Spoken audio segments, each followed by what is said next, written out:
welcome everybody to this week's DevCentral Connects. My name is Boo, one of your community evangelists on the F5 DevCentral team, and this week I am your host here.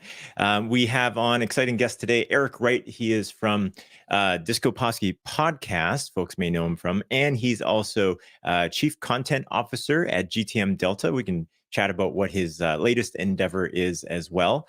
But before we bring on Eric, and we're going to be talking about modernizing ops, so that should be an interesting conversation. I just have a couple of things that I want to review with some folks. First of all, if you are catching us right now from LinkedIn or Facebook or YouTube, please hit subscribe if you haven't already. If you've just discovered us, we'd love for you to follow along with what we're doing. Hit like if possible. Right now, you're not watching us from the DevCentral Twitter because something is wrong and they think our account should be suspended right now. If you know anybody at Twitter, would love if you can get in touch with them and say, hey, you know what? At DevCentral is a valid account. Please unsuspend them. That would be very fantastic if you can get that fixed for us, if anybody knows how to do that. We're working with Twitter right now to get that sorted out, but that's a little bit of a plea for anybody who's got any hookups there. Otherwise, I just wanted to also highlight community events that are happening right now. So if you head over to community.f5.com, that is the DevCentral website, and that is what we're in support of. And if you go over the top nav bar, there's actually an events section on there. There's an events tab on there, and you go over there. There's a calendar on there. And one of the events that I want to highlight on there's a number of events that you can check out. It will say whether or not it is a worldwide event or if it's kind of focused on a certain region. There is one that is focused on North America, and this is the F5 2023 Public Sector Symposium. Happens every year. They have a great turnout for this. It is meant for public sector, say federal government and whatnot, that type of thing.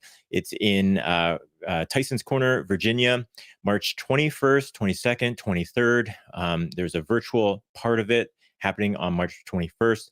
So head over on to community.f5.com, head over to the events. You can have all of the information on there around the sign up.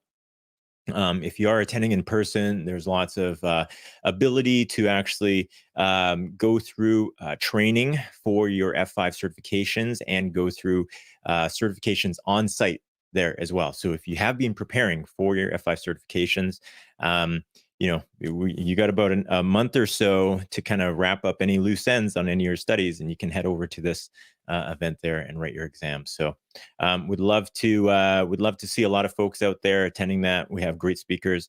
Francois, our CEO, is going to be there. Kara Sprague is going to be there. Lots of other folks as well. So with all of that being said, we'd love to bring on our guest at this point, Mr. Eric Wright. How you doing? Welcome. Thank you very much, Boo, for letting me join the show. I was funny. We always say, I'm like, is it podcast? Is it webinar? Is it show? I just say show. I call everything a show. So it's which is bad because I used to do webinars, and sometimes you would do it and be like, hey, thanks for joining the show. And people are like, I think it's a webinar. Yeah. It's all just kind of melded together at this point. And when you say like everything is like, because we take this and it's a live stream, but we take this and we repurpose it as a podcast as well. And then we also repurpose it and we take clips out of it and post the videos, video clips into all the social media as well. And so I don't know what is it anymore. It's just a bunch of media that we talk about stuff and showcase technology, I guess. Yeah, well, thank you for letting me join the content opportunity. We'll call that. Yeah, that's a good call. Eric, for folks who don't know you at this point, I'm sure a lot of our viewers and listeners do know you, but maybe you can give us a little bit of an intro on yourself. I always say there's 7 billion people in the world, so statistically, nobody knows about me, and anybody I meet is a bonus. So my name is Eric Wright. I'm easily found as at Disco Posse everywhere. That's kind of the most popular way to find me on Twitter, LinkedIn. Search for Disco Posse. I am the Chief Content Officer and co-founder of a company called GTM Delta. We do really cool stuff around technology and technical marketing for various startups and enterprise organizations. So that's been pretty fun. Former IBMer, former Turbonomicer, former systems architect, and lover of artisanal coffee and commoditized infrastructure. Yeah, oh, that's fantastic. You have your own line of coffee as well, I believe. That's yeah. I'm constantly a walking advertisement. I'm either wearing GTM Delta gear or Diabolical coffee. So yeah, I do a few Nice. things, which is fun. Yeah, awesome. Check it. Discount code DevCentral for some sort of discount, probably. We'll make that happen. We'll make that happen. We can do it. Yeah, fantastic. Cool. All right. So today we are actually going to be talking about modernizing ops, people, and processes. So you came to us with, or came to me with this idea for a topic. So let's have at it. What kind of, what do we want to cover today? I think the most hotly discussed topic right now, especially on the content side of the world, is around ChatGPT, and ultimately that introduces the idea of AI and this whole thing of a really strong focus towards the the automation through technology and software of human processes. And when it comes to the ops side, it's been this really interesting thing of the ops personas, like the ops personalities, they tend to be dragged sort of kicking and screaming forward into what's next. This whole idea that every ops person needs to learn to code, otherwise they're heading towards T-Rex land. And I've never believed it, because that was such an awful barrier to place on people who are not coders by nature necessarily. They may be able to do code, but a developer mindset is fundamentally different than an operations person. And I really saw a lot of people, myself included, struggling with this idea that, if code's going to replace me, then what do I do? And realizing there are sort of a lot of artisanal things that we still must do. However, you can't hang on to that, else, like the T-Rex, those poor little short arms, you're going to be ending up on the wrong side of the ice age. But it's a good amount of time away. Everything seems like that until something comes along and, like ChatGPT will make us suddenly go, oh, wait, is this the next generation? Yeah, absolutely. You kind of see this too with, I just saw this plugin from Amazon for VS Code, and you could I think you just put in a hashtag, and you, like, within the code, you put in a hashtag, you describe the block of code that you want to write, and then it just creates this thing inside of the text page that you already had. It is amazing to see what we've got available to us. And that's why I think as an ops, as a human, it is important for us to think about what do we want to achieve in the coming 5 years. And this is a chance for us to say, like, do we want to move towards cloud, move towards containerization? But there has to be a move towards, there has to be a thing that you're leaning into, because otherwise what'll happen is it's going to get dropped on you. And that's really the biggest concern, is that ops are getting handed things that are already running somewhere else. And that's a huge risk to the organization, to them personally, and ultimately just the practice of ops. We went through this whole phase of no ops, right? And I say it like almost with like this visceral anger, because it was born of that, right? This idea that, like, get ops out of the way. But that just doesn't exist, because in the end, the no ops, the thesis was that we just want to push code to production. It goes from idea to code to production, maybe a prototype in between. But then what happens, right? Okay, what happens on day 2? Good luck and may your God go with you. Hopefully it keeps running. So there has to be an ops. There has to be somebody to go back, or something to go back, and that thing is going to be built based on processes that exist today. And how do we systematize them so that we can reflect what humans are doing right now in what software will do going forward? Because just like AI and machine learning, it's based on what exists already. It's not doing new things. It's mashing together many existing implementations and trying to find the optimal way to do it. But it still requires something to exist in the beginning. So this is our chance as the meatware in the whole deployment lifecycle of doing something that reflects what we are doing in process, and then learn how it's being automated and get bloody excited about it, right? Because that's, for me, it was always like, I'm excited about making sure that I can be in front of the thing that's coming, and rather than, hear that it's being handed down and my job's gone. Yeah. Yeah. And really, when you're, me coming from the sales side of F5, being in sales was in sales for 10 years, we simplified things. But when we simplified things that, when we were trying to sell a product or something to someone, that solution was meant to provide business value. And so, yes, whatever we're doing, maybe this was someone's job, or maybe this was a product or set of products that people were working on. And hey, we've simplified it, we've consolidated it. We're going to save so much of your time. Well, the whole point of that was that then your time is freed up so you can add value to the business. Like, yeah, stop doing all the clicks.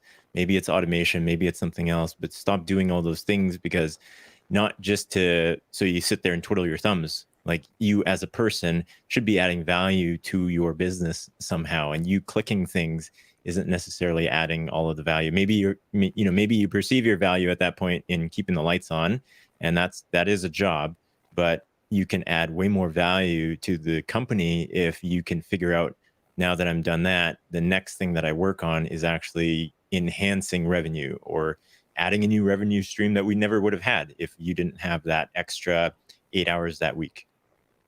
Or architecting the thing that you're creating based on a set of knowledge that's combined from operations and the business, right? That idea of like, and that goes to your point of like, do something with the time you've got available to you that you didn't have before, because that's it. Like, you design a new network, like a network won't design itself. An implementation of some kind of like multi-layer application network, it's not just going to spin up. Like, there has to be something that we're reflecting and systematizing. The process has to begin with a working implementation. From there, you can systematize it. So today, it has to be done, and you have to test that. You test it, you script it, you automate it, then you push it out. But then when it has troubleshooting, there's still very human interactions required, because even if the implementation is fully automated, what if it just goes sideways?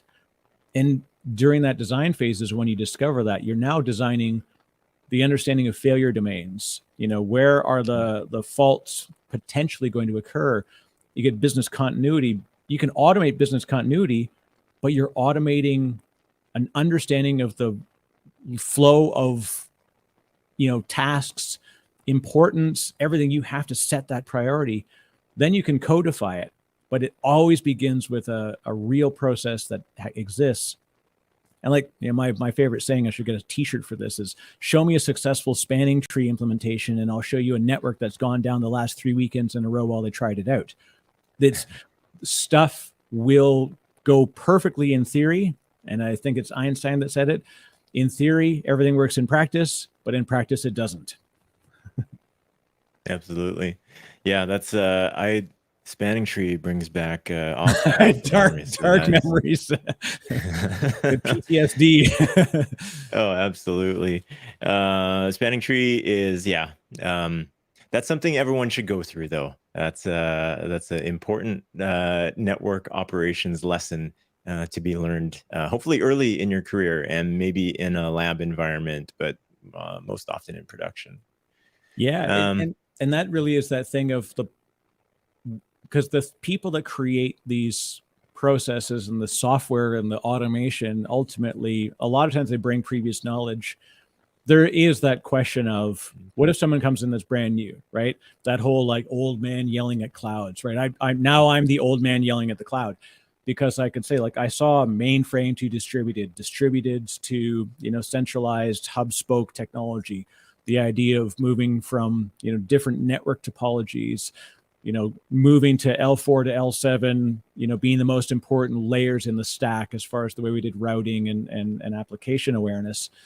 And then now being able to automate all of those things. Like, I saw the evolution of it, and it helps me to make really easy decisions and quickly adopt new things. But if someone comes with no history, that didn't understand what a dumb terminal is, or a non-intelligent terminal, right? A vampire tap, all these weird old things that I saw the end of as I saw the beginning of my career. I am now the end of the thing for someone else's new career. So how do I impart lived experience to somebody who has not, had to stand up a physical server, install vSphere, install, Citrix, Metaframe, and all these things? Like, how do we, because they just know, I just go to the Amazon site and I deploy a system.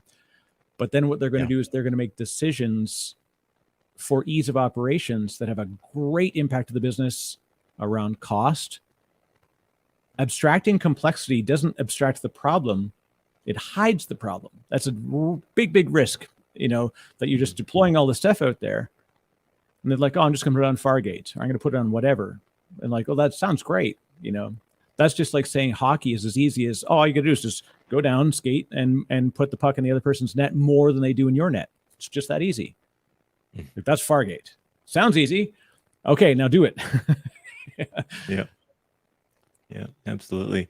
I'm trying to imagine like people that have not gone through installation of vSphere or vCenter and built up the infrastructure before, but I guess there's going to be a generation I guess there is a generation now that hasn't gone through that. And I'm thinking of Kubernetes as well. Like people that haven't gone through installing Kubernetes from scratch necessarily, right. And they can just jump on EKS, AKS, and they have Kubernetes right in front of them, ready to go without feeling that pain. Yeah, there's a huge win. Like, there's so much amazing stuff that's come to us now that's unlocking potential to do more stuff that's of value to the business, right? Let's just get the application up and running. I shouldn't have to care as hard about the bits and bytes and the install processes. And I mean, I went through that with OpenStack. Every time a new release would come out, I would run the manual install from zero to completion, step by step, to check the docs, contribute back to the docs, and like find the hooks and the barriers. But then it became a matter of like, oh, do you build from code or do you build from packages? Do you use a distribution? So even when we come to Kubernetes and people say, oh, well, Kubernetes is going to get rid of all of your goofy meatware and all your craziness. I'm like, but what does Kubernetes run on? Well, it runs on the cloud. Well, you still have to set up the account. You have to, the level of security that is now intrinsic to the safety of the organization and intrinsic to the operation of that infrastructure. You're not just going to willy-nilly just hand it out. If you ever try and deploy Fargate, the template for your IAM configuration is disturbing. And it should be. It's a very complex set of tools that are coming together. So that in itself is like, even though it's the easy button on the other side, there's we still have to build the easy button. Yeah, absolutely. Well, especially when it comes to credentials. Like there was just an article that I skimmed past this morning where there was it a FBI mail server that was out there without a password on it? Oopsie doodle. Yeah. But when it comes to credentials for some of these things, that's I would think auditors are getting paid twice as much or 3 times as much these days to go through some of the applications that are out there and dissect who has access to what. Yeah, and that's why I think the operations as a function is evolving, and it's our responsibility to take control of that evolution for ourselves and for the business. But like I tell everybody that's in tech, be selfish about the future of your career, and you will find an organization that loves how selfish you are about growing your future, because they will admire that you're saying, I need to go where the puck is going, and I'm gonna dabble a bit, or at least just have a keen interest in maintaining what the developers are bringing to you, what the network team is bringing to you, ultimately what the application owners are bringing to you. When they say I need to bring in a SaaS platform, like, we don't even question it now. I worked in a financial services organization, and you'd get a knock on the door and they're like, hey, I'm here to install a circuit. Like, what? there's just all these hoops we would jump through. Well, it's SaaS now. It's there. It's immediate. But it doesn't get rid of a lot of those steps that were required to integrate it into security, general operations, life cycle management of security is probably the most core thing. As much as we automate it, you have to have a continuous check. Is it still safe? Is it still safe? Is it still working? Is it working as expected? You get the network. We're going to get into service meshes and all these things around how do you develop an application that's distributed, that's maybe cross availability zone, maybe cross region, maybe cross cloud, maybe hybrid. Like, what does that front end look like? What does layer 4 to 7 look like? It's going to be vastly different depending on each application. And that's where, like, as an ops team, you just got to know, what are we trying to accomplish? What are the tools that are available to us in order to accomplish that task? What is the most business optimal way to do that? And technically optimal, business first, right? So lowest cost, lowest operations, lowest risk. Because in the end, we're in the risk business. Like in technology, we're nerds at heart. I say that I know that because I've got my favorite, my tattoo that I always say is my nerd life tattoo, which I can certify there. It was a good Photoshop job, thanks to my friend Zine. But that I love the bits, and I'm always excited by that. But in the end, just like an amazing developer, you can show, look at this amazing, thing I wrote in Go, and the business owner's like, all right, but does it allow somebody to go onto the chat on the website? They don't care what it's written in. Yeah. They don't care what IAM configuration you use. They don't. So we have to care really hard about it so that somebody else doesn't have to. We are doing what the cloud did for us now, right? We are the service layer, and we will be for quite a long time. But yeah, don't plan on, I'm just going to ride out this whole, this Ice Age thing. Well, it's good. I'm sure it'll go away fast. Yeah. So, I mean, rubber meets the road. What do you suggest? You had a couple of steps there. What do you suggest that somebody's next steps are? They say they've got it in their head. I'm going to add more value to the business. I am going to take my ClickOps and I'm going to look at different ways to do this so that I can be, in better service of others around me. Where do we go from here? Go wide in two important layers. Number one, go wide within the organization. Go beyond the team that you sit with and have lunch with every day. Like talk to the developers, talk to the network team, talk to the security team. They're not our adversaries. They are people that are trying to achieve a function. And sometimes we slow each other down with processes and change management review boards and such. But go wide, understand what they're doing, and you'll find yourself learning a lot about what they do. And then you get excited about making their life easier because it makes your life easier, because then you're not sort of adversarial on those operations. And plus they may be looking at what's next. What are they researching? So how are they looking ahead? Then the next one that you go wide with is in the broader tech community, right? Look at what you and the team are doing with DevCentral, a common place where community of practice exists, where you can find other people that they share your interests, they share your excitement about technology, and they're doing stuff and sharing those experiences, whether it's new tech, whether it's just a story they read. That peer community is so incredibly valuable. And like local community groups, meetups, now that we're able to do it again in person more, safely, try and get to that. But even just an online community, there's a fantastic set of resources out there to look to your adjacent peer group and just watch what they're doing. And you may find the problem that you've been suffering or the thing you're not sure you should research. Somebody may save you a lot of clicks, and it's out there. And if not, you can find people who have the same questions that you do, and then you can kind of all head towards the answer together. Yeah, absolutely. Those great words of advice. I mean, community is where so many great ideas are born.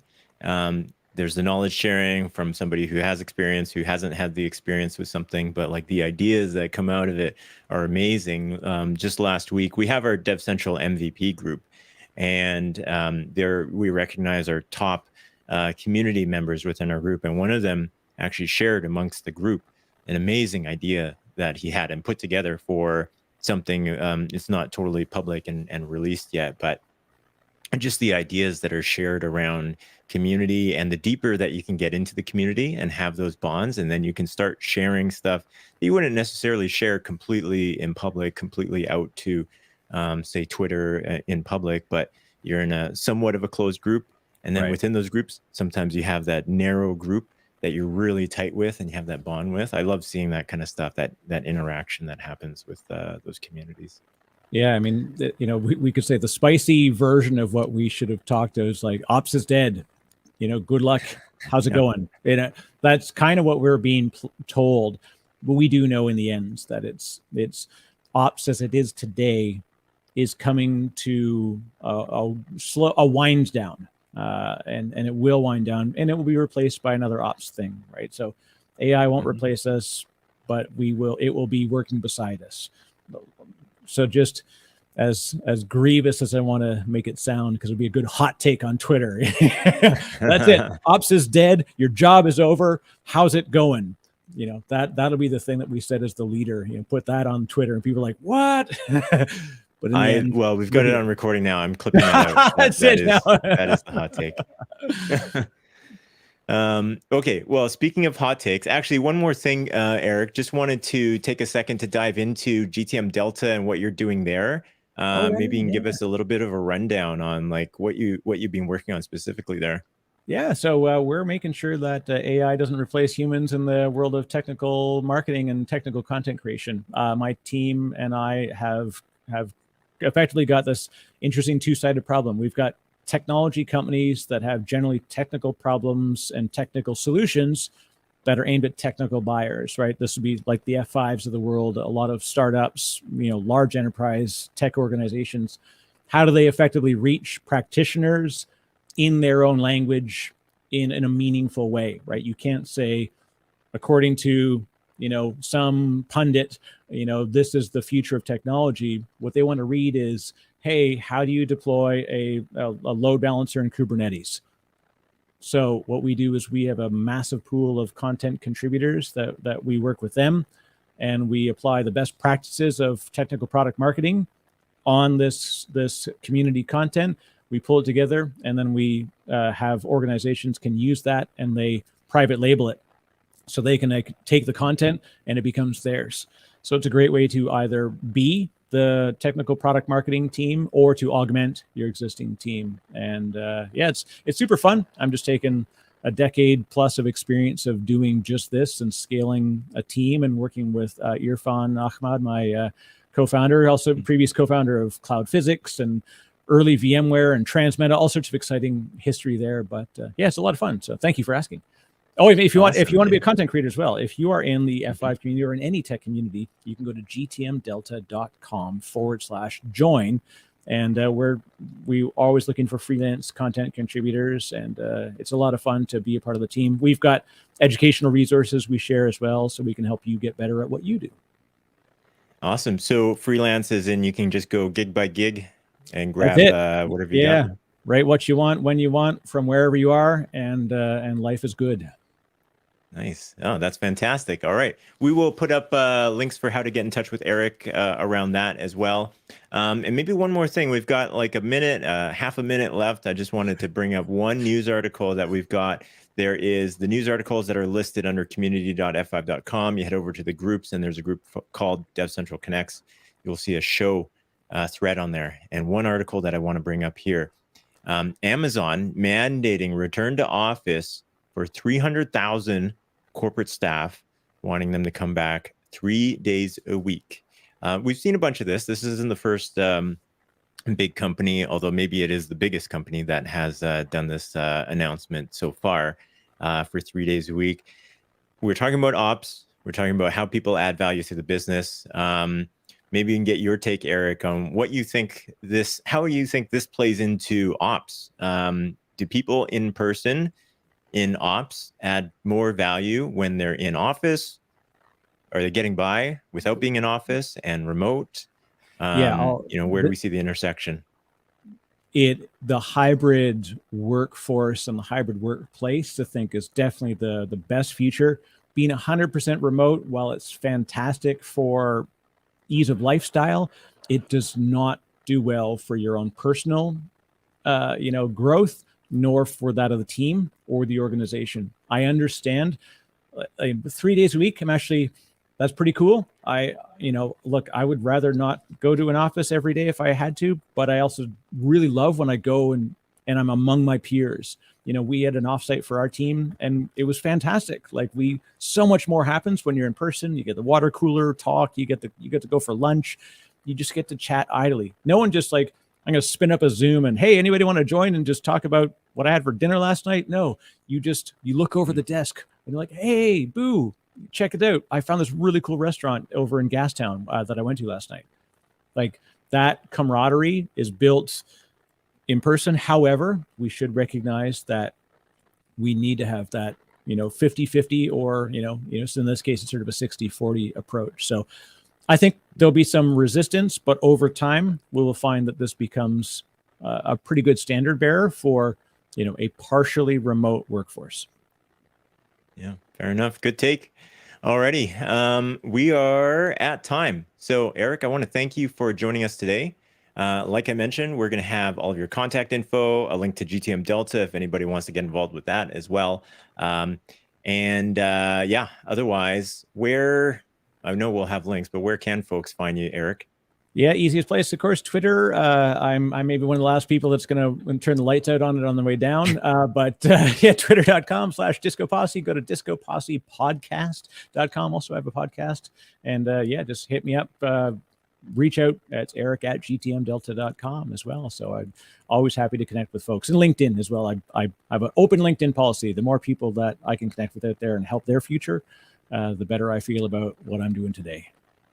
Awesome. Fantastic. Well, thank you very much for joining me this week, Eric. For folks who have not subscribed already, we are on YouTube, Facebook, LinkedIn, and Twitter once Elon lets us back on there.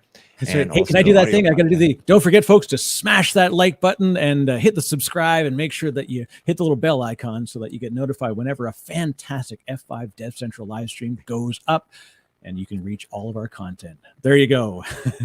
Fantastic. That saves me all of that work at this point. So thank you very much, Eric, for covering for that today. And folks, we will see you all next week. So bye for now. Well, thanks for checking out that video. If you have any questions, leave a comment down below. While you're down there, hit the like button and subscribe if you haven't already. You might want to check out one of these videos over here. And if you haven't already, go check out community.f5.com. This is where all the DevCentral Connects hosts hang out, as well as the rest of the community. It's free to sign up, and we'll see you there.